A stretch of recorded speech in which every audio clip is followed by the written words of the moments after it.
Okay, so today we're going to be speaking about the first law of motion, and this is Newton's first law of motion.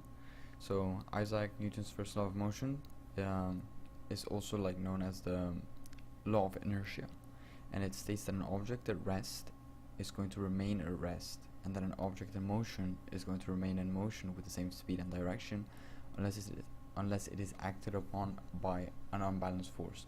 So what does this mean?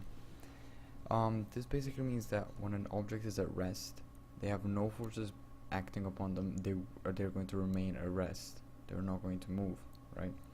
And when an object is in motion, meaning that they have a certain speed and direction, they're going to remain in that exact same motion, in that exact same speed and direction, unless they are acted upon by an unbalanced force.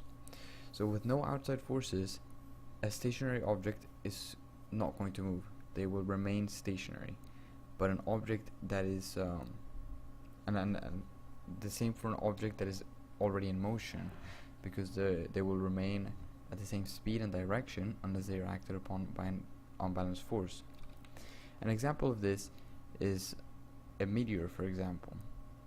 So when a meteor comes near a planet, it is being affected by gravity, and this changes their motion and as well as speed. So it's going to change their speed and direction because they're being drawn towards the planet. They're being acted upon by an unbalanced force.